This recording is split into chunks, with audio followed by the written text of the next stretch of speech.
রহমতে মহান রবের দরবারে আলিশানে মহান মালিকের শাহী দরবারে শুরুতে আমি হাজারো লাখো অনন্ত অযুত কোটি শুকরগুজারি করছি,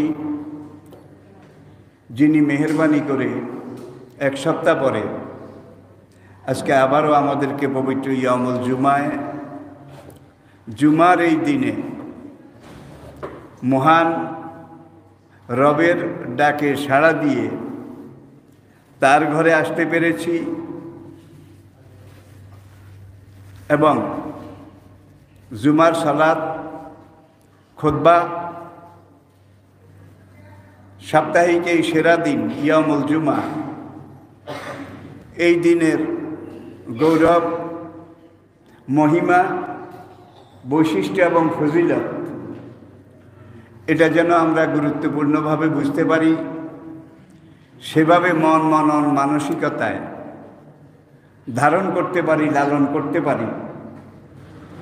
আল্লাহ পাক সেই তৌফিক, সেই যোগ্যতা, সেই সেহত, সেই তন্দুরুস্তি, সেই অবস্থা এবং অবস্থান যেন আমাদের সবাইকে দান করেন। সবাই পড়ি আমিন। প্রিয় মুসল্লি ভাইয়েরা, গেল জুমায় আমরা সিদ্ধান্ত নিয়েছিলাম আজকে আমরা আসহাবে কাহাফ কোরআনে হাকিমের 18তম সূরা কাহাফ,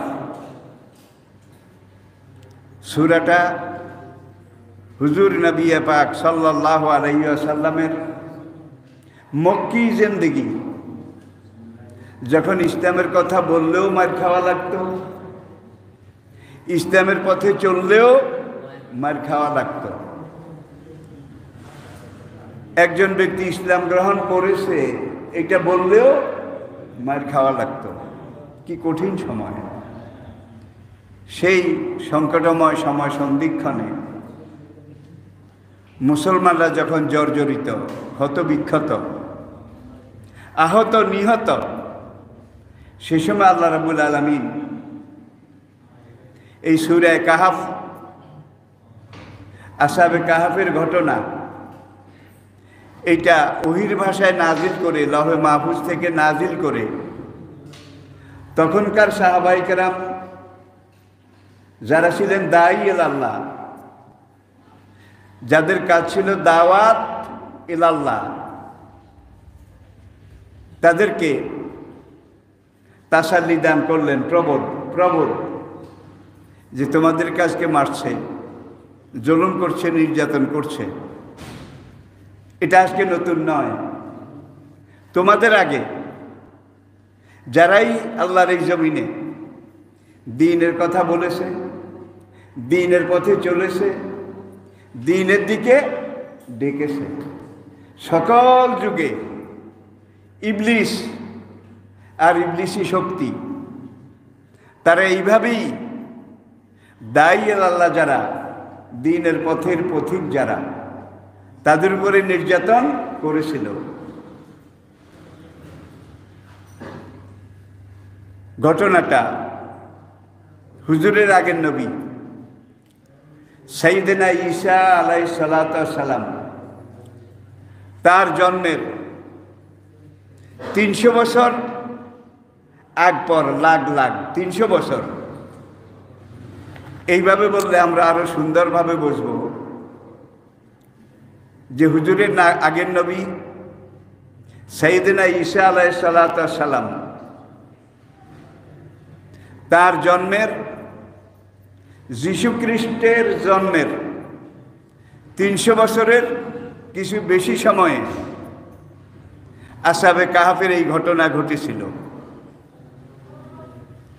যে স্থানটায়, যেই জায়গাটায়, যেই জনপদে, যেই এলাকায়, যেই ভূখণ্ডে আসহাবে কাহাফের এই ঘটনা ঘটেছিল, সেই ভূখণ্ডটা বর্তমান জজিরাতুল আরব,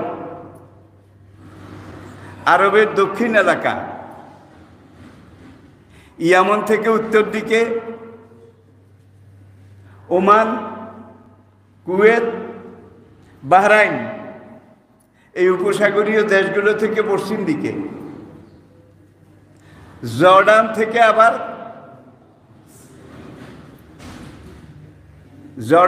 দক্ষিণ দিকে, তাইলে বর্তমান জজিরাতুল আরব। এখন এখানে অনেকগুলো দেশ, কিন্তু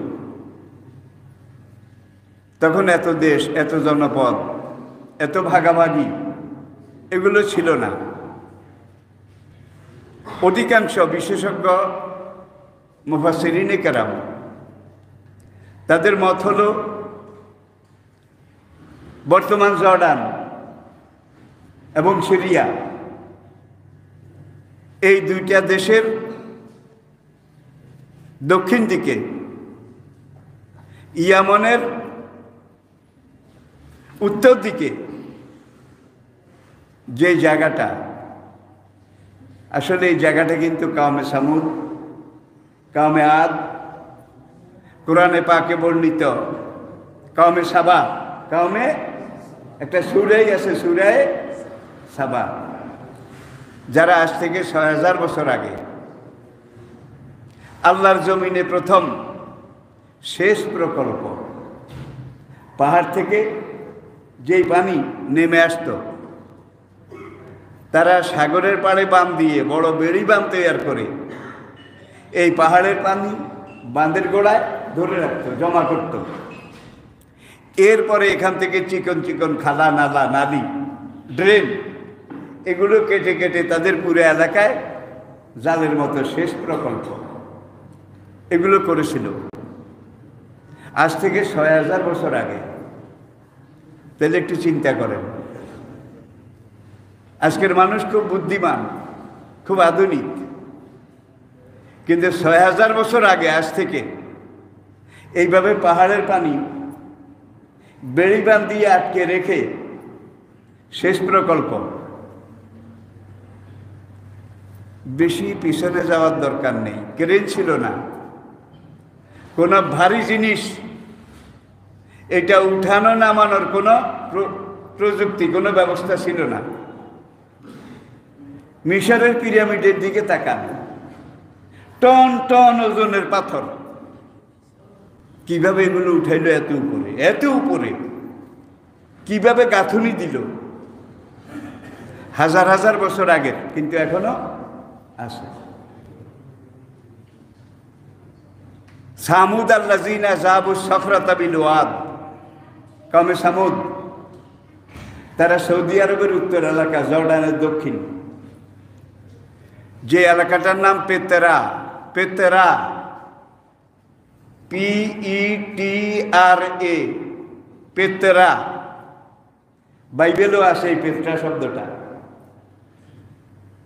ইনসাইক্লোপিডিয়াতেও আছে, গুগলেও আছে। এই পেত্রা এলাকায় অতানহিতুন আল জিবালা বুয়ুতা, পাহাড়কে কেটে কেটে ভিতরের দিকে গর্ত করে এখানে তারা পাহাড়ের ভিতরে বাড়িঘর, বেডরুম, গেস্ট রুম, বাথরুম, আবার এই পাথরকে কেটে কেটে এমন পাথর কেটেছে যেই পাথরের ভিতর দিয়ে যেই পানিগুলো এসেছে এগুলা গরম পানি, কুসুম গরম। আবার এমন পাথর কেটেছে যেই পাথরের নালি দিয়ে এই ভিতর দিয়ে যেই পানিগুলো আসছে এগুলো ঠান্ডা পানি। এরপরে তারা বাড়িঘরের দরজায় যেসব নকশা, কারুকার্য এগুলা করেছে, আজকের যারা ভূবিজ্ঞানী, যারা রাজমিস্ত্রি, উস্তাগার,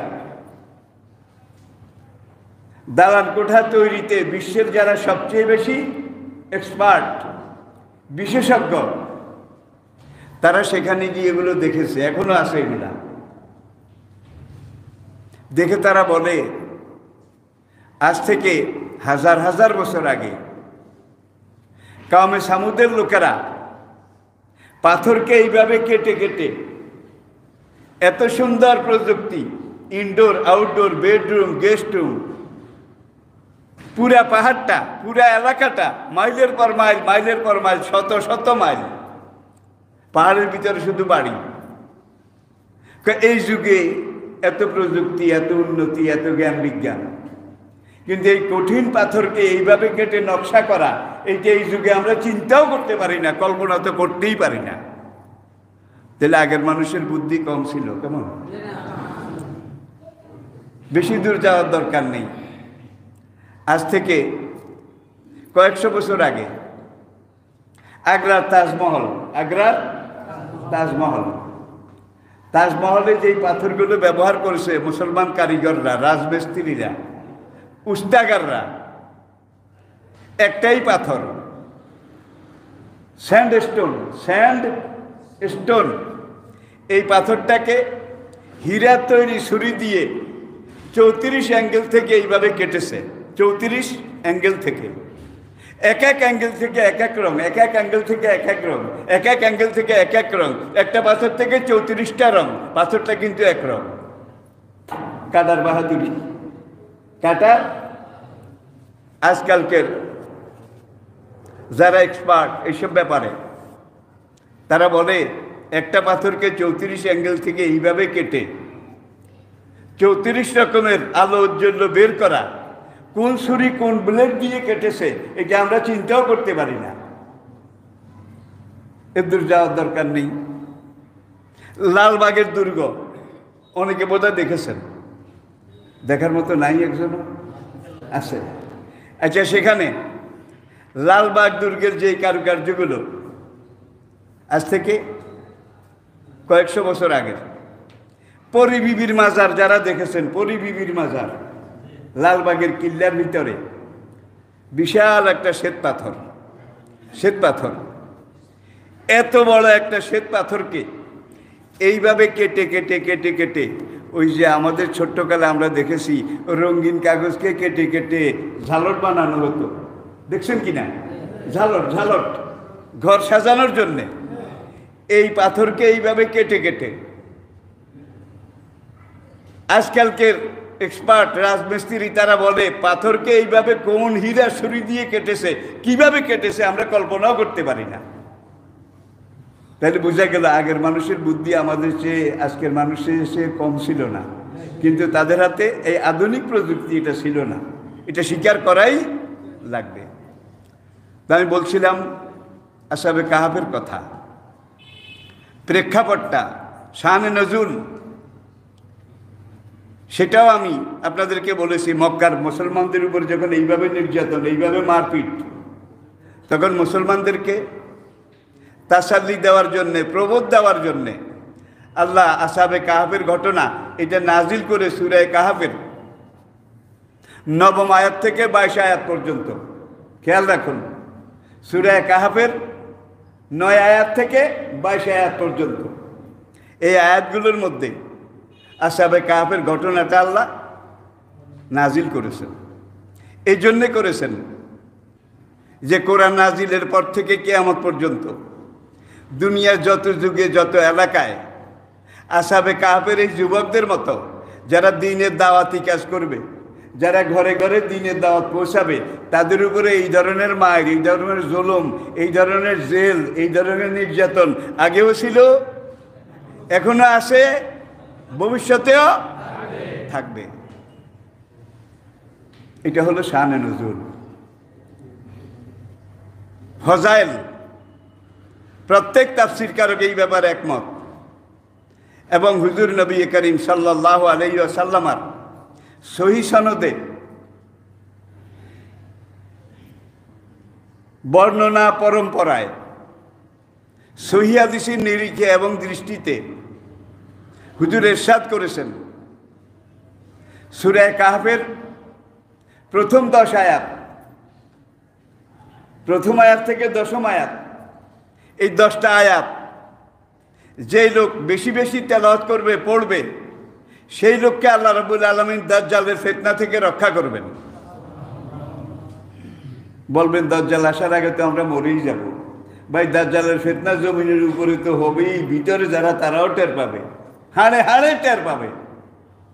আরেকটা হাদিসে নবীজি ইরশাদ করেছেন, আদম আলাইহিসসালাতু ওয়াসসালাম থেকে শুরু করে ফাইজা নুফিখা ফিস সূরে, যেদিন ইসরাফিল আলাইহিস সালাম আল্লাহ পাকের নির্দেশে সিংহায় ফুৎকার দেবেন, আদম থেকে সিংহায় ফুৎকার কিয়ামত পর্যন্ত জমিনের উপরে সবচেয়ে বড় ফিতনা যেটা হবে সেটা হবে দাজ্জালের ফিতনা।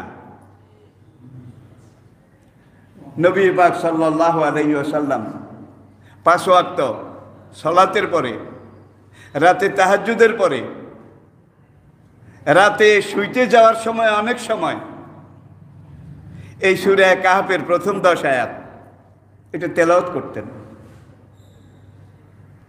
নফল তাহাজ্জুদের পরে দোয়া করতেন, আল্লাহুম্মা ইন্নী আউযু বিকা মিন সাকরাতিল মাউত ওয়া মিন ফিতনাতি আযাবিল কবর ওয়া মিন ফিতনাতিল মাহিয়া ওয়াল মামাত ওয়া মিন ফিতনাতি মাসিহিদ দাজ্জাল। নবীজিও দোয়া করতেন, আল্লাহ তুমি আমাকে সাকরাতুল মউত থেকে পানাহ দান করিও। আল্লাহু আকবার। ওয়াজাআত সাকরাতুল মউত বিল হক যালিকা মা কুনতা মিনহু তাহিদ। সাকরাতুল মউত অর্থ হলো মৃত্যু যন্ত্রণা, মৃত্যু যন্ত্রণা। একজনও মৃত্যু যন্ত্রণা এটা দেখার পরে, ভোগ করার পরে ফিরে এসে আর বলতে পারে নাই যে ভাই এই নাকি পেরেছে।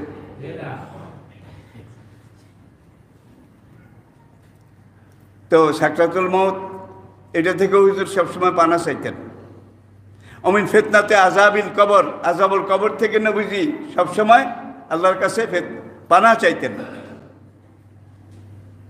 মাসিহুদ দাজ্জাল, দাজ্জালের ফিতনা থেকে নবীজি সবসময় আল্লাহ পাকের কাছে পানা চাইতেন। সুতরাং সূরা কাহফ যদি পারেন সবটা মুখস্থ করেন, আর যদি না পারেন প্রথম 10 আয়াত, প্রথম আয়াত থেকে 10ম আয়াত নবীজি যেটা বেশি বেশি সবসময় তেলাওয়াত করতেন, তাইলে আল্লাহ রাব্বুল আলামিন আপনার জন্য সাকরাতুল মউত আসান করে দেবে। দাজ্জালের ফিতনা থেকে আপনাকে আল্লাহ রক্ষা করবেন। কবর আযাবের কঠিন ভয়াবহতা এটা থেকে আল্লাহ পাক আপনাকে নাজাত দান করবেন। মনে থাকবে তো? আসুন, কোরআন বলছে 8ম আয়াত,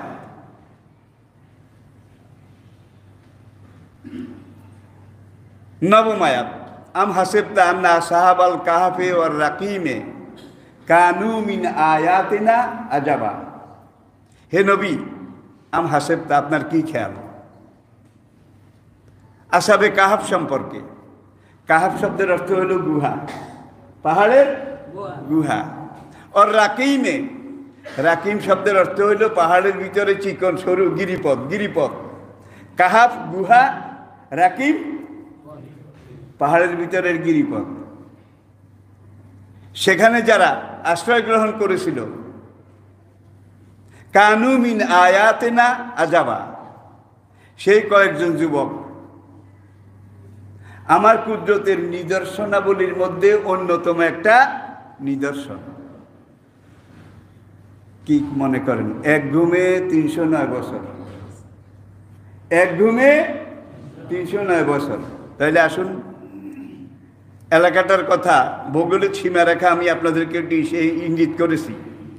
দেশটার নাম ছিল, এই যে এলাকা, সেই এলাকা বাদশার নাম ছিল দাকিয়ানুস, দাকিয়ানুস অথবা দিকিয়ানুস। দাল বরকাফ ইয়া আলিফ নুন ওয়াও সিন, কি? দাকিয়ানুস অথবা দিকিয়ানুস। সে ছিল বাদশাহ। বাদশাহ ছিল নাস্তিক, নাস্তিক, আল্লাহ খোদা মানত না, দিন ধর্ম মানত না, পরকালে বিশ্বাস করত না। এই অরাজকতার দেশেও কয়েকজন যুবক, তারা আল্লাহকে মানত, আল্লাহকে জানতো, আল্লাহকে স্বীকার করত। তারা, তাদের আগে যেই নবী, সম্ভবত মুসা আলাইহিস সালাম হবেন, কারণ ঘটনাটা ঈসা আলাইহিস সালামের জন্মের আগে আগে। তাহলে তার আগের নবী, ঈসা আলাইহিস সালামের আগের নবী কে? মুসা আলাইহিস সালাম। আমি বলছি সম্ভবত। তাহলে আমি নিজেও এই ব্যাপারে আপনাদেরকে গ্যারান্টি দিচ্ছি না, কারণ মুসা থেকে ঈসা পর্যন্ত আরো নবী ছিলেন। এমন কোন জনপদ, এমন কোন এলাকা আল্লাহর জমিনে ছিল না কোন যুগে, কোন জামানায়, ইল্লা খালা ফিহা নাজির, যেই জনপদে আল্লাহ নবী পাঠাননি। তাহলে সব জনপদে, সকল যুগে আল্লাহ সব দেশে, সব এলাকায় নবী পাঠিয়েছিলেন। পড়ুন আলহামদুলিল্লাহ। এখন এই দাকিয়ানুস সে নাস্তিক, খোদাদ্রোহী, সে মূর্তি পূজক, সে ধর্মদ্রোহী, সে ইবলিসের খলিফা। ইবলিসের কি খলিফা? ইবলিস কিন্তু দুই রকম, বিশ্বাস হয়? শায়াতিন আল জিন্নে ওয়াল ইনসি ইউহি বাদুহুম যুখরাফাল কাওলে গরুরা। জিন শয়তান এবং মানুষ শয়তান, শায়াতিন আল জিন্নে ওয়াল ইনসি। দেখছেন আল্লাহ কি কয়? তাহলে আপনি শুধু এটা মনে করিয়েন না শয়তান শুধু আগুনের তৈরি, এইগুলা মাটির তৈরি। মানুষের মধ্যে শয়তান আছে না নাই? মিন শাররিল ওয়াসওয়াসিল খান্নাস আল্লাযী ইউওয়াসওয়িসু ফি সুদুরিন নাস। মানুষকে যে শয়তান গোমরাহ করে, অধিকাংশ ক্ষেত্রে সেই শয়তান কিন্তু জিন শয়তান নয়, মানুষ শয়তান। কিভাবে? সকল যুগে ইবলিস বোধহয় বুড়া হয়ে গেছে, টায়ার্ড হয়েছে, টায়ার্ড, বোধহয় রিটায়ার করার চিন্তা করতেছে নাকি? ইবলিস আগে যেমন ছিল এখনো তেমনই আছে। ইবলিসের বয়স বাড়ে না, কিয়ামত পর্যন্ত সে হায়াত পেয়েছে। আনজিরনি ইলা ইয়াউমি ইউবাসুন। আল্লাহ জবাব দিলেন, ইন্নাকা মিনাল মুনজিরিন, যা তোরে কিয়ামত পর্যন্ত। হারামজাদার কোনো জ্বর হয় না, সর্দি হয় না, কাশ তো দূরের কথা। ওই যে আদমকে গিয়ে বলছিল, এইটা এই গাছের ফল আমি খাইছি বেটা, আমি জানি। আল্লাহ তোদের ভালো চায় না, এই জন্য ভালোটা নিষেধ করছে। বেটা আমি খাইছি, আমি জানি ওই নিষিদ্ধ গাছের ফল। বেহেশতে ঢুকে একবারে হুজুর বুজুর্গ, লম্বা লম্বা দাড়ি, বিরাট এক জামা, মাথায় বিশাল এক পাগড়ি, হাজার দানার তসবি একটা। এটা পড়তে পড়তে পড়তে পড়তে বেহেশতের ওই যে নালা, ড্রেনের ভিতর দিয়া শিয়ালের মতো সে হামাগুড়ি দিয়ে ক্রলিং করে বেহেশতের ভিতরে ঢুকেছে। ঢুকে প্রথম মা হাওয়ার সাথে দেখা করেছে। আদমের কাছে আগে গিয়েছিল বুজুর্গের বেশে, একেবারে কত বড় হুজুর, কত বড় দাড়ি, হাতে হাজার দানার তসবিও একটা আসে। কিন্তু তিনি ইবলিস বুঝে মানুষের ধোকা দিতে হইলে মস্তানের সুরতে এসে ধোকা দেওয়া যাবে না, ধোকা দিতে হইলে হুজুরের সুরতে আসতে হবে। সেই ধরনের হুজুর আগে ছিল, এই যুগে নাই। আছে আছে। তাইলে ইবলিসের এ হলো একটা দিক। এখন হুজুরের বেশে ঢুকে আদমকে জিজ্ঞাসা করে, কাইফা হালুকা ইয়া আদম, আদম কেমন আছো? আদম দেখলো বিরাট হুজুর, আপনাকে তো চিনি না। মান তাই ইয়া শেখ, শেখ বুজুর্গ আপনি কে, আপনার কি পরিচয়? What is your name, what is your identification? আদমকে আমি এই দেশের শহর কুতুব। শহর কুতুব চিনেন? শহর কুতুব এলাকার ভালো মন্দ, মানুষের দুঃখ সুখ, এগুলা আমি পর্যবেক্ষণ করি।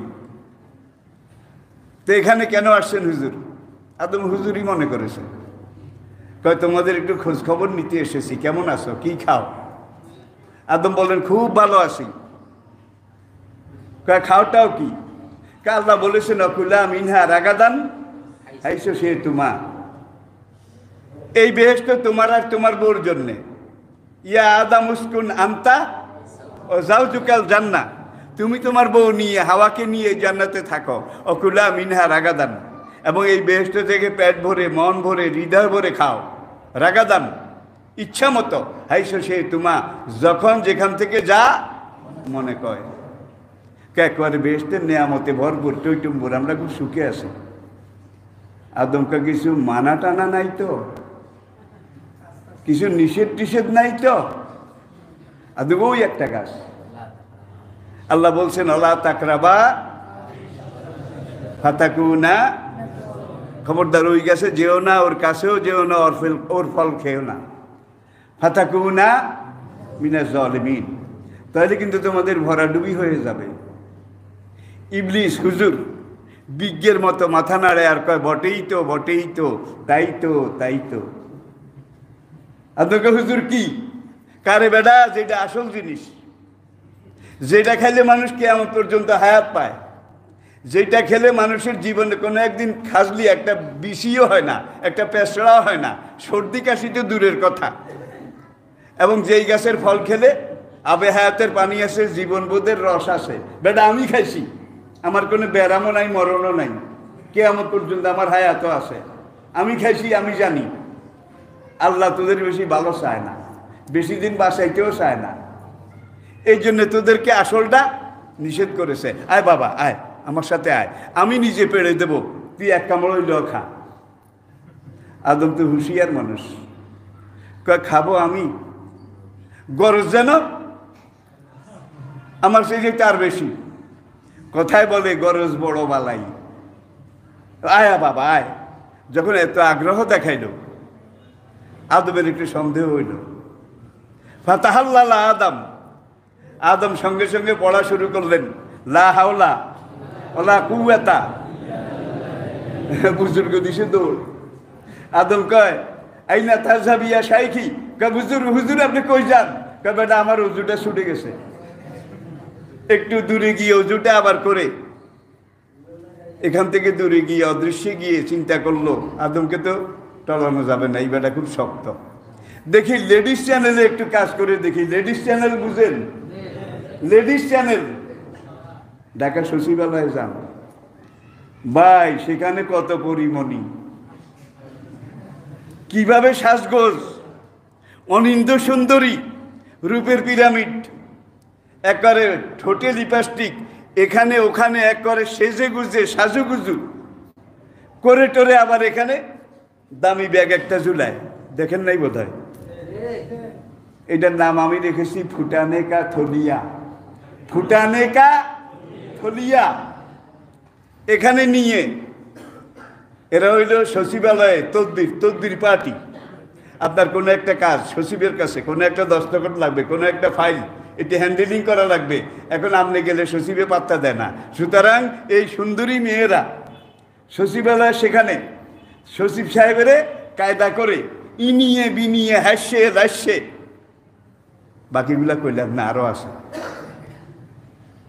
কি, সচিব সাহেবের ম্যানেজ করে বিরাট অঙ্কের টাকার বিনিময়ে এই কামটা করে দেয়। এরকম আসে না নাই? আসে না নাই?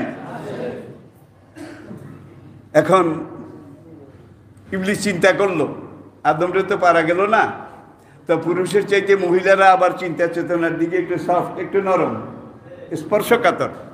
দেখি লেডিস চ্যানেলে আদমের বৌরি দিয়া কিছু কাম আগান যায় কিনা। এখন গিয়ে মা হাওয়া আবার যেখানে আসে, দুইজন দুই জায়গায় ছিলেন, কিন্তু সেখানে কানতে কানতে গেছে, একদিকে জিকির করে আবার কান্দে, একবারে দাঁড়ি টাড়ি সব ভিজে গেছে চোখের পানি। মা হাওয়ার কাছে গিয়ে জিকির করে আর কান্দে। এখন হুজুরের কান্দন দেখে মা হাওয়াও কান্দা শুরু করছে। আদমের কাছেও কিন্তু এরকম কানতে কানতে গেছিল, আদম কিন্তু কান্দে নাই, বরং লা হাওলার ক্ষেপণাস্ত্র এটা নিক্ষেপ করে হুজুরে কি জনগণতে শিক্ষা দিয়ে দিছে। এইবার হুজুরের কান্দন দেখে মা হাওয়াও কাঁদে। নারী আসলে সবলা না অবলা। গ্রামে একটা মেয়ের বিয়ে হয়ে যায়, আপনারা দেখেছেন সবাই, আমি মনে করাই দেই। এখন খাওয়া দাওয়া সব শেষ, মেহমানের গাড়িগুলো চলে গেছে, বরের গাড়ি যাবে, ঘরের দুয়ারে এসেছে। এখন এই মেয়েটাকে গাড়িতে তুলবে, যেটাকে বাংলায় বলা হয় কন্যা সম্প্রদান। কন্যা বউটাকে বরের হাতে, বরের কর্তৃপক্ষের হাতে এইভাবে বিদায় দেওয়া। এই সময় বউটা নিজেও কাঁদে, বউর মা কাঁদে না, খালা, ফুফু, দাদি, আশপাশের মেয়েরা তামসা দেখতে আসছে, এদের কান্দন দেখে ওরাও কাঁদে। পুরুষ কিন্তু একজনও কাঁদে না। কি তাহলে বোঝা গেল পাওয়ার, ধারণ ক্ষমতা নারীর যে দূর, পুরুষের তার চাইতে শতগুণ বেশি। ঠিক কিনা বলেন? এবিলিটি, সক্ষমতা। পুরুষের শরীরটা স্টেনলেস স্টিল, এই দিকে গেলে আবার আসল বয়ান থেকে যাবে। আল্লাহ আল্লাহ। কোরআনের বিধান অনুযায়ী ইসলামের ফৌজদারি আইন দণ্ডবিধিতে একজন পুরুষের সাক্ষীর সমান, কয় না কা, একজন পুরুষের সাক্ষীর সমান দুইজন নারী। পুরুষ যদি দুইজন পাওয়া না যায় তাহলে নারী লাগবে চারজন। একজন পুরুষের জায়গায় নারী দুইজন, দুইজন পুরুষ একজনের বদলে নারী দুইজন যদি একই সাক্ষ্য দেয়, তাহলে বুঝতে হবে এই দুইজনের সাক্ষীকে একজন পুরুষের সাক্ষীর সমান হিসাবে ইসলামী ফৌজদারি আইন দণ্ডবিধি ফেকার কিতাব স্পষ্ট লেখা আছে। পিছনে কোরআনে আয়াত আছে, আর রেজাল কাওয়ামুন আলান নিসা, হাদিস আছে, লা ইউফলাহা কাওমুন, লা ইউফলাহা কাওমুন আল্লাহু আমরুহুম ইমরা। আল্লাহু আকবার। এটা দিয়ে আবার অনেকে চিল্লায়, আল্লাহই তো পার্সিয়ালিটি করছে, পক্ষপাতিত্ব করছে। বাপ মারা গেল, ছেলেটা পাইল এক কানি আর মেয়েটারে দিল আধা কানি। আল্লাহর কি এটা ঠিক হয়েছে? দেখো, এই প্রসঙ্গে আরেকদিন ইনশাআল্লাহ বলবো। এই মেয়েটা এতদিন বাপের ঘরে ছিল, বিয়ের আগ পর্যন্ত। কার ঘরে? এই মেয়েটার খাওয়া দাওয়ার দায়িত্ব কার হাতে ছিল? বাপের হাতে, মা বাবার হাতে, সোজা কথা। আজকে সে আরেক ঘরে চলে যায় একজন বউ হিসাবে। সেই ঘরে গেলে মেয়েটা বোধহয় নিজের খাওয়া লাগবে নাকি? সেই ঘরে গেলে মেয়েটার খাওয়া পড়া এগুলোর দায়িত্ব কার উপরে? স্বামীর উপরে, স্বামীর উপরে। মেয়েটার এখানে বাল বাচ্চা, সংসার, বিরাট একটা কিছু গড়ে উঠেছে। মেয়েটা বৃদ্ধ বয়স, বুড়া স্বামী মারা গেছে। স্বামী মারা যাওয়ার পরে এখন এই মেয়েটা নিজের খাবে না ছেলেরা খাওয়াবে? কে খাওয়াবে? ছেলেরা খাওয়াবে। তাহলে বুঝে গেল বিয়ের আগে বাবাই খাওয়াইছে, বিয়ার পরে স্বামী খাওয়াইছে, স্বামী মারা যাওয়ার পরে ছেলেরা খাওয়াইছে। শুধু খাওয়াইছে, ডাক্তার বোধহয় আনে নাই, ওষুধ বোধহয় দেয় নাই, কাপড় চোপড়, ফান্ডামেন্টাল হিউম্যান রাইট, অন্ন, বস্ত্র, বাসস্থান, শিক্ষা, চিকিৎসা সব পরের উপরে। ঠিক কিনা? আর ছেলেরা এক কানি দিছে, মেয়েরে দিছে আধা কানি। কোরআনে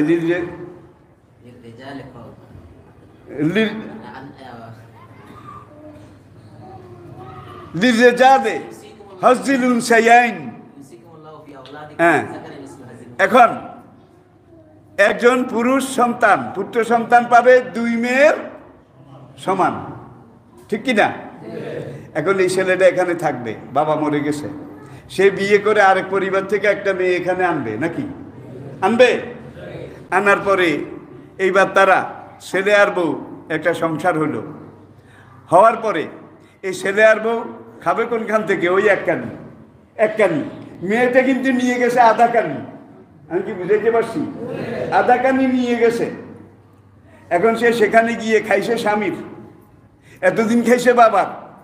স্বামী মারা যাওয়ার পরে খাবে কার? ছেলেদের। আর যাওয়ার সময় বোধহয় মোহরানা, এটা কিন্তু বাবা মা মালিক না, এটার মালিকও মেয়ে নিজে। মোহরানার টাকাগুলো সঙ্গে নিছে। ঠিক কিনা বলেন? আচ্ছা, আর পুত্র এক কানি পাইছে। এখন ছেলেটা বড় হয়েছে, বাপের আরও দুইটা তিনটা মেয়ে আছে। এখন ছেলেটা বড় হয়েছে, বড় হওয়ার পরে বাপে মেয়েদেরকে বিয়ে দিয়ে গেছে, বা এই ছেলেটা তার ছোট বোনদেরকে বিয়ে দিছে। দেওয়ার পরে এখন বোন বেড়াইতে আসবে কোন বাড়িতে? বছরে একবার হইলেও আইব। কোন বাড়িতে? বাপের বাড়িতে, মানে ছেলের বাড়িতে। বাপ তো নাই, মাও নাই, ছেলের বাড়িতে আসবে। কথায় বলে মামু বাড়ির ভাত না খাইলে শনি সারে না, শনি সারে না। আজকাল ওই ধরনের সম্পর্ক নাই, সব ভেঙে চুরে গেছে। কিন্তু এরপরে ওই ছেলের বাপের বোন ফুফু ফুফু বেড়াইতে আসবে কোন বাড়িতে? মেয়ে যেখানে বিয়ে দিছে সেখানে, নাকি ছেলে সেখানে? মামতো বোন, খালতো বোন, ফুফাতো বোন, চাচাতো বোন, বোনের জামাই, নতুন মেহমান সব এখানে আসবে। ওই বাড়িতে মেয়ে যেখানে আধাখানি নিয়ে গেছে সেখানে একজনও যাবে না। দেখা যায় এটার মধ্যে বহুত খাওয়ান না। এরপরে আবার এই ছেলের ঘরে একটা সন্তান হয়েছে, একটা বুঝার জন্য বলছি। এই সন্তানটা কিন্তু ছেলেটা বাপের উত্তরাধিকার বহন করেছে, আবার এই ছেলের ঘরের সন্তানটা তার বাবার উত্তরাধিকার বহন করবে।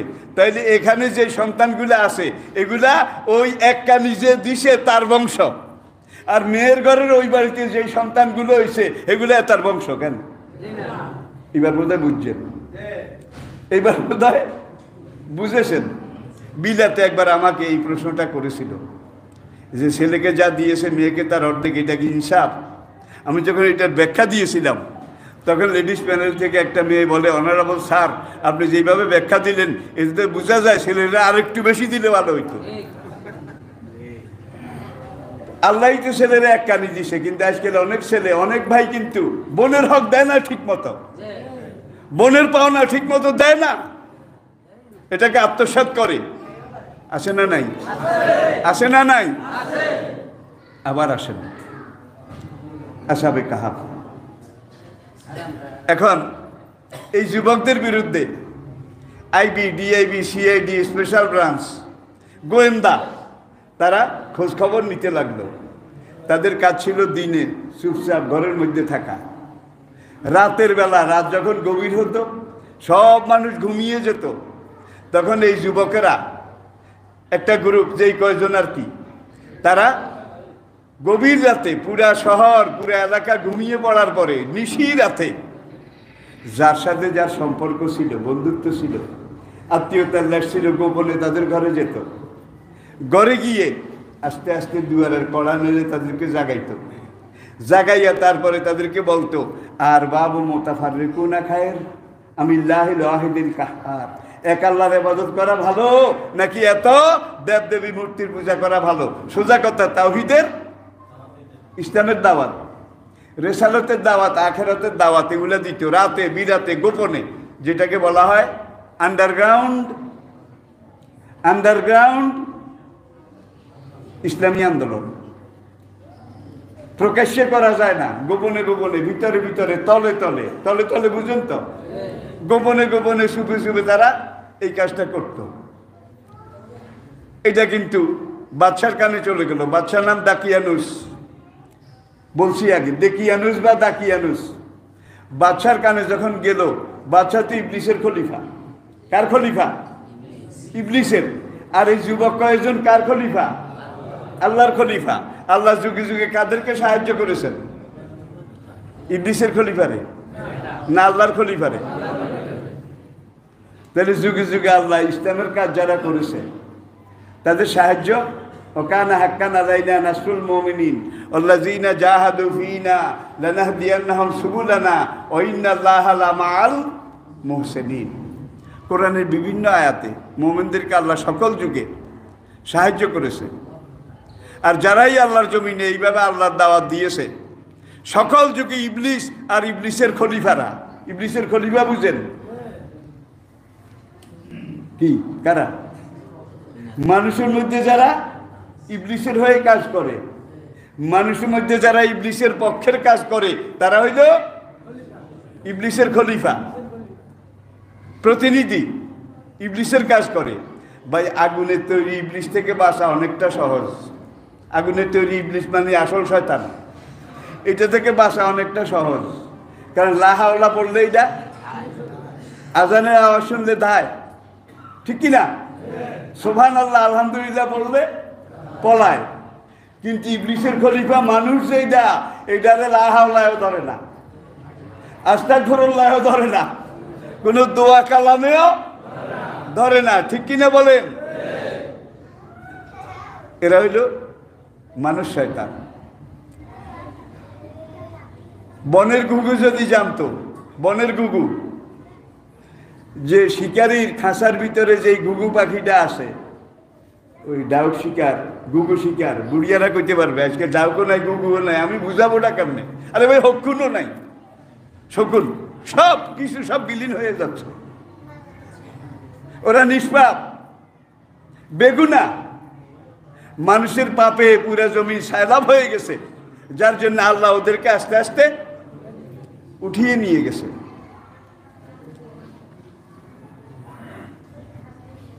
এখন শিকারী, সে ঘুঘু পাখি শিকার করে, সে খুব চালাক। সে ঘুঘু পাখির বাসা কোনখানে ডিম পাড়ে এটা খেয়াল রাখে। ছাউগুলা যখন একটু বড় হয়, ঘুঘু পাখির বাচ্চা, তখন সে খাঁচা থেকে বাচ্চা নিয়ে আসে, বাড়িতে এনে একটা খাঁচার ভিতরে এটারে দানা পানি খাওয়ায়, খাওয়াইয়ে একটু বড় টড়ো করে। এখন ওই ঘুঘু পাখিটা মনে করে এইটাই আমার মনিব, যে আমার দানা পানি দেয়, সেই আমার রব, এটা স্বাভাবিক। এখন সে যখন আর একটু বড় হইলে, এবার শিকারি তাকে মাইট ডাক শিখায়। মাইট ডাক বুঝেন?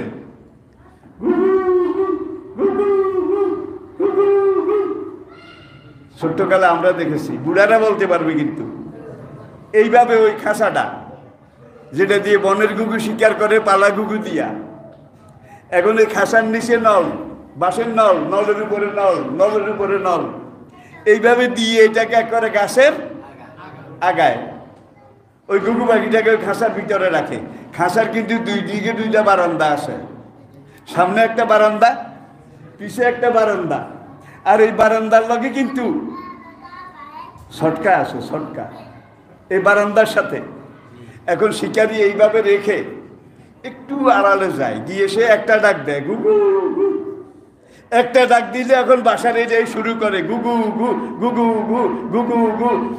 বাগানের সব ঘুঘু পাগল হয়ে যায়, ডাক দেয়, চিল্লায়, এদিক সেদিক উড়ে, আর কয়, এই যে আমার ভাই, আমার জাতি ভাই, আমার খানদানি ভাই কিভাবে আমাকে ডাকে, কিভাবে আমাকে ডাকে। ওদের ডাকতে ওরা বোঝে। ঠিক কিনা বলেন?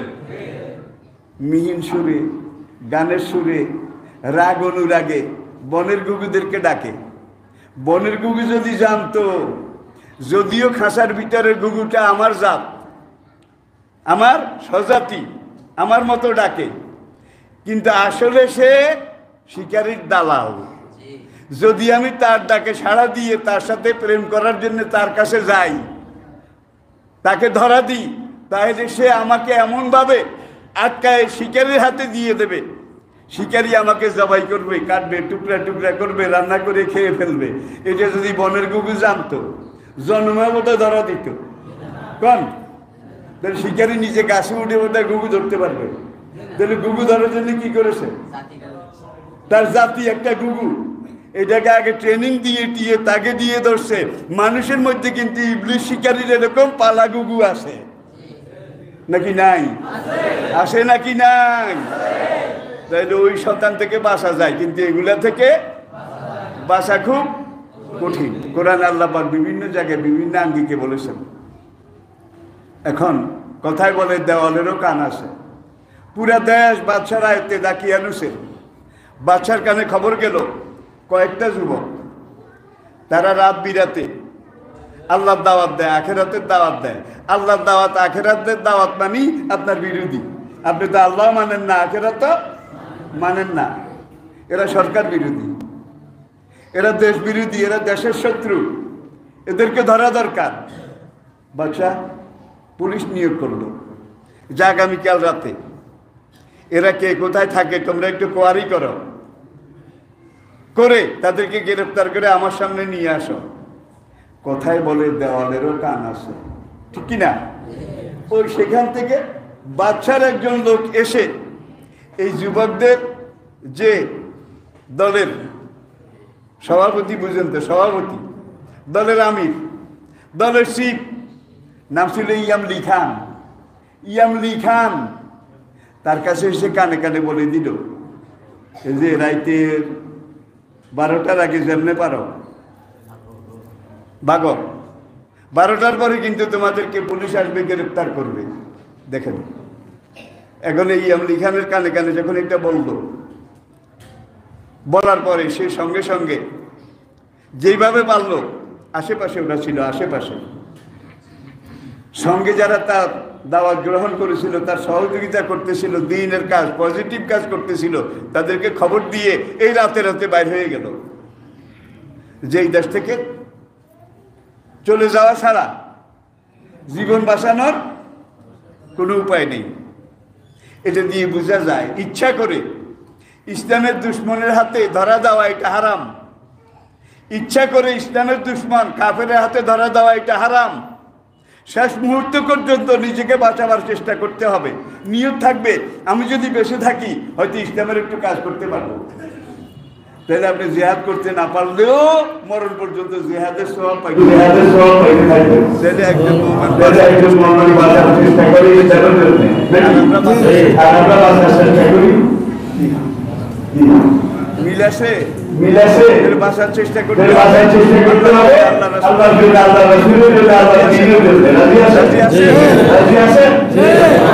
এখন এই যে মহিলাতে বলছে কিছু আল্লাহ টাকা পয়সা করে দেশ করে বসে থাকবে, জানলা আসিল বগে দিনে বাইরে ইয়ামলি খানের একটা কুত্তা আসিল, কুত্তা পালা কুত্তা বুঝেন, পোশাক কুকুর। বুখারী মুসলিম কালবে মুআল্লিম শিক্ষিত কুকুর, ট্রেন্ড আপ ডগ শিক্ষিত প্রাপ্ত কুকুর, মানুষ কামড়ায়, বাড়িতে মেহমান আইলে কামড়ায় না। এরপরে যেটা দিয়ে শিকার করতে আরবে দেখাই দেয় একটা হরিণ, উঠতে যাই কামড়াই, এটাকে ধরে নিয়ে আসে, গৃহস্থের কাছে আনতে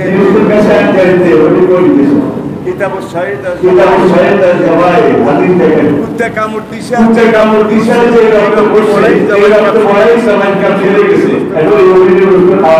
কুত্তাটা কি প্রশিক্ষণ প্রাপ্ত,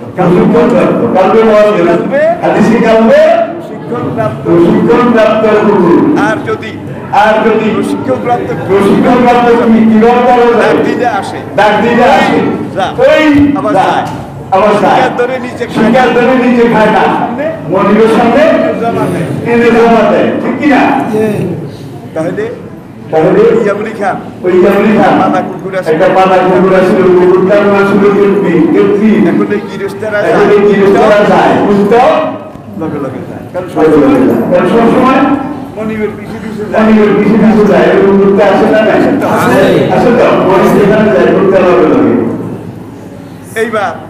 এইবার অনেক চেষ্টা করবে,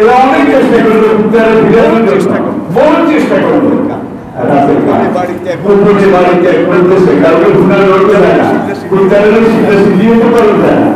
তারা দেখলো যে তা না হইলে সঙ্গে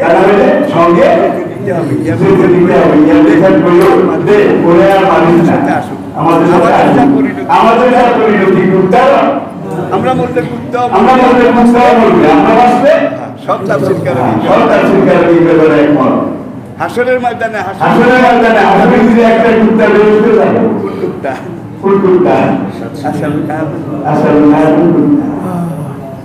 কারণ আশরাফে কাফের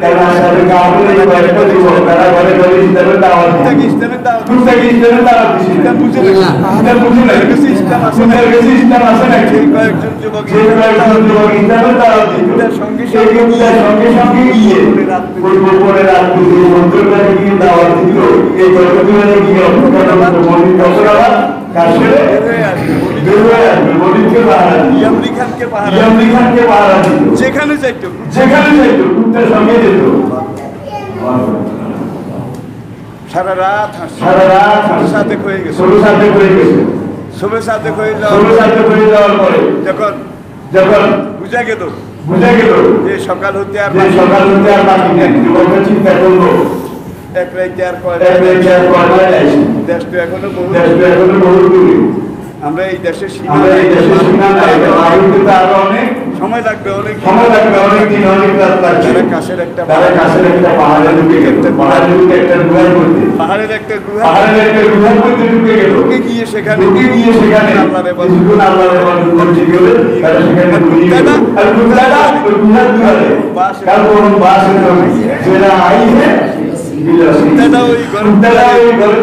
সামনের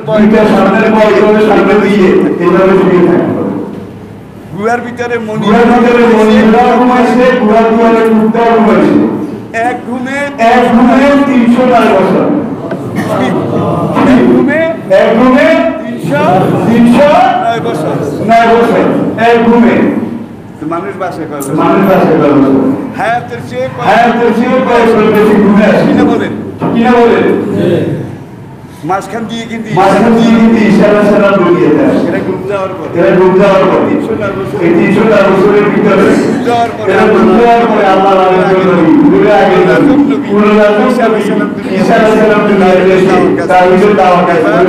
এইবার সেই পুরা দেশ, পুরা এলাকা এটা শিরকপন্থী, কাফিরপন্থী, শয়তানপন্থী, ইসলামপন্থী হয়ে গেল। পুরা এলাকা যখন পুরা দেশ ইসলামপন্থী হয়ে গেল, আল্লাহর কুদরতে আল্লাহ যুবকদেরকে ঘুম থেকে জাগালেন। জেগে উঠার পরে একজন আর কিছুকে জিজ্ঞাসা করে কতক্ষণ ঘুমাইলাম। এখন একজন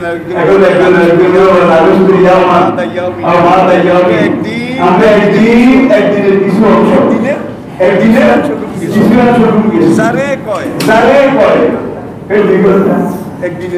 একদিনের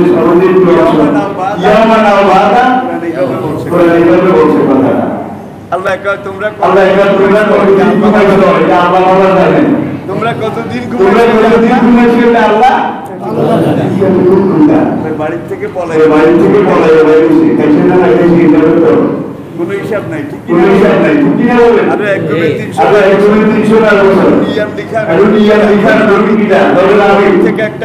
থেকে একটা স্বর্ণ মুদ্রা এটা বের করে সঙ্গীর হাতে দিয়ে বললো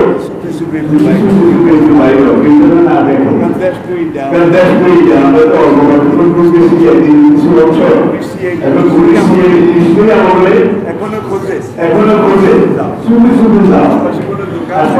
দোকান থাকবে আজকা পাখানা পবিত্র হালাল দোকানে পাওয়া যায়, কারণ দেশটা তো হারামে ভরা, কুফরি শিরকিতে ভরা। তারা কোনো দোকান হালাল খানা পাওয়া গেলে কিছু খানা নিয়ে খানা কিনতে দোকানে গেছে। চুল কিন্তু বড় হয়ে গেছে, দোকানদারকে বললো মানুষকে একজনের জায়গায় দেখা সালাম আলাইকুম কোলাকুলি করে মুসাফা করে আজকে দেখি যে সালাম ইনশাআল্লাহ মাশাআল্লাহ বুঝা গেল সমাজ এটা কোন জাদু মন্ত্র? গতকাল ছিল কুফরি সমাজ, আর রাত্রে ঘুমে থেকে উঠে দেখি কি ইসলামী সমাজ। আলহামদুলিল্লাহ মাশাআল্লাহ। সবাই মুখে আল্লাহ রাসূলের আখিরাতের কথা, পরকালের কথা, বিচারের কথা, ইনসাফের কথা। কিন্তু ওই যুবক বেশি এটাকে চিনল না। দোকানদার টাকা টাকার দিকেও চায়, তোমার বাড়ি সেখানে রাত সে বলেই তো কোন বাড়ি এক রাইতে আর করতে রওনা করতে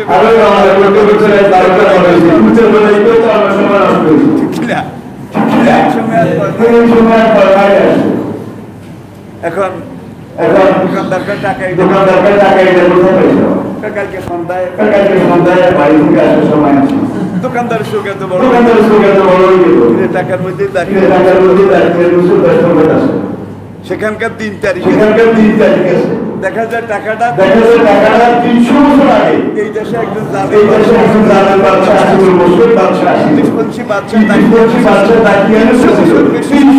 বেশি সময় আগে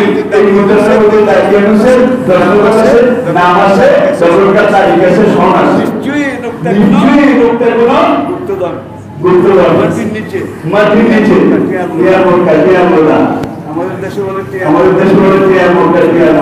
আসলে সারা জীবন শুনছি বাস্তবে দেখি না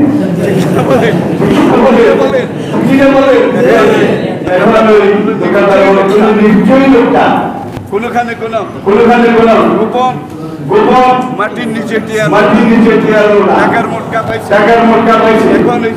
এখন এই দিক থেকে দরকারই মেয়ার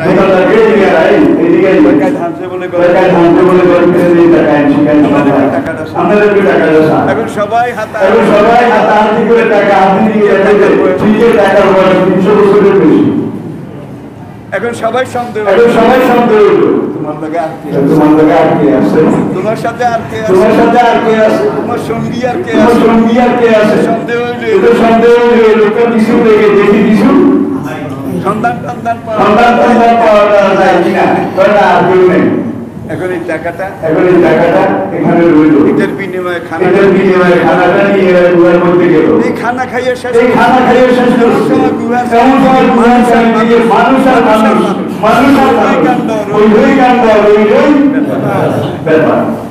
মানুষ কেমন বন মানুষ ভাই এখন দেখা যায় লাখে বন মানুষ হতেও পারে দোকানদার আর তারা কিন্তু জানছে এই লোকটা যে টাকাটা দিছে এই টাকাটা কিন্তু দাঁড়িয়ে আছে না 200 বছরের আগে এখন তারা এসে এদেরকে ঘেরাও করেছে কেউ বললো এরা খোদাই পুরুষ কেউ বললো এরা আল্লাহ কেউ বললো এরা আল্লাহ চিহ্নিত কেউ বললো আমরা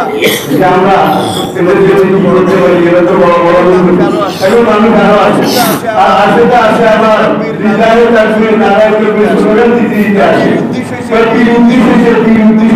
নতুন পীর ভাই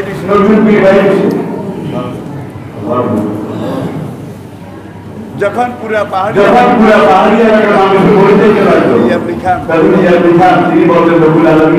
আমাদের অবস্থাটা দেখা যায় আমাদের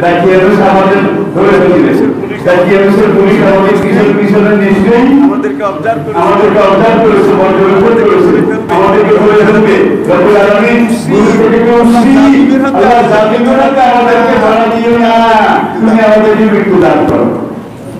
মৃত্যু দাও কিন্তু আল্লাহর কুদরতে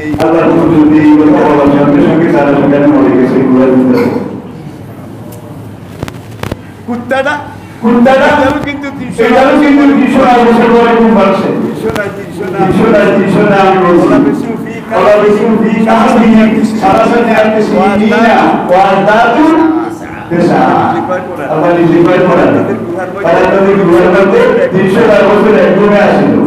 তারাও ঘুম গেছে কুত্তাও জেগেছে কেমন লাগে তারাও মরে গেছে সঙ্গে কুত্তাও মরে গেছে তাহলে এই কুত্তারা কোথায় এমন কিছু আল্লাহর বান্দারে পাহারা দিয়েছে এমন কিছু আল্লাহর বান্দাকে সহযোগিতা করেছে যে আল্লাহর বান্দারা আল্লাহর জমিনে আল্লাহর কায়েমের চেষ্টা করেছে এই কুত্তারা এমন কিছু আল্লাহর বান্দাকে পাহারা দিয়েছে আল্লাহর বান্দাদেরকে সহযোগিতা করেছে যারা আল্লাহর জমিনে দাওয়াত রিসালাত আখিরাতে দাওয়াত দিয়েছে যারা আল্লাহ বেহেশত জান্নাত প্রদান করেছে আমরা বুঝি দাওয়াতে দিন শারীরিক একামতে দিন এটা কাজ করার মধ্যে কোন না কোনো সরল নাকি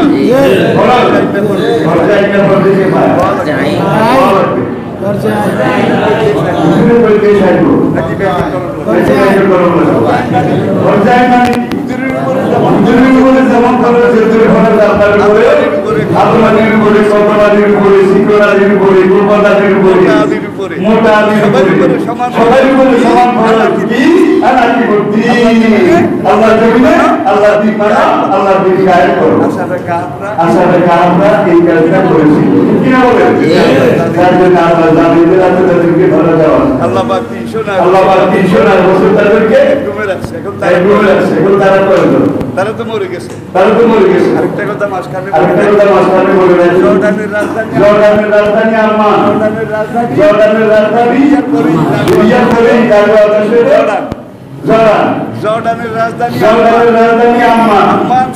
আম্মান শহর থেকে 40 কিলোমিটার আম্মান শহর থেকে 40 কিলোমিটার গভীর পাহাড়ের ভিতরে একটা গুহার মধ্যে কয়েকজন মানুষের কঙ্কাল পাওয়া গেছে গুহার দুয়ারে একটা কঙ্কাল পাওয়া গেছে ঘটনা এই ঘটনা আল্লাহ বলে এখন ওই সেখানের বাদশা সে দেওয়ালে এখানে একটা মসজিদ ইবাদতখানা বানাই দিল জায়গাটা পর্যটকদের স্পট অনেকেই যায় ওই যে এখানে কঙ্কাল পাওয়া গেছে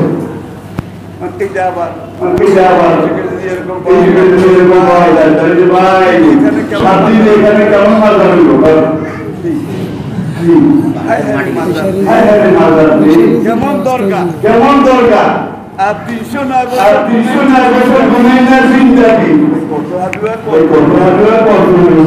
কত রকমের কৃষ্ণ সেখানে ঠিক কিনা বলেন এটা বড় কথা না সেটা হলো ওয়াকুলুনা সালাসাতু কোরআনে বলতেছি আর আমি বলতেছি মায়াত থেকে 9 থেকে 22 কাহাফে সূরা কাহাফে কেউ বলে যুবকেরা তিনজন ছিল রাবিহুম কালবুহুম সাইবেলা তারা তিনজন কুত্তা সহ ইয়াকুলুনা খামসাতুন সেত্তাতুহুম কালবুহুম কেউ বলে তারা ছিল পাঁচজন কুত্তা সহ ছয়জন আবার কেউ বলে তারা সাবাতুন আর কালবুহুম সামানিয়া তারা সাতজন কুত্তা সহ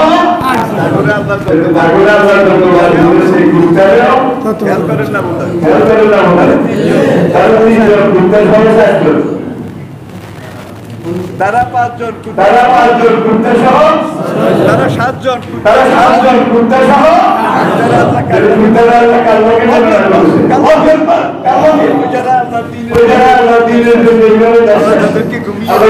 ঘুমিয়ে রেখে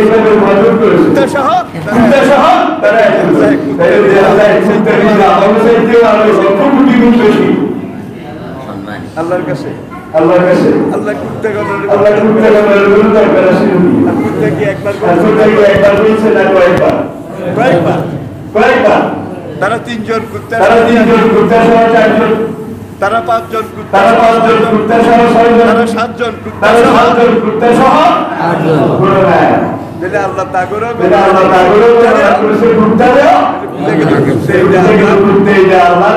হিসাবের মধ্যে এসে গেছে জিজ্ঞাসা করেছে যারা দিনের কাজ করেছে তাদেরকে সহযোগিতা করেছে একটা কুত্তারে যদি আমরা এই দিনের কাজে সহযোগিতার জন্য দিতে পারি আমরা কিভাবে আসি আমরা যদি দিনের সহযোগিতা করি আল্লাহ আমাদেরকে জান্নাত দেবে না আপনাদেরকে ইনশাআল্লাহ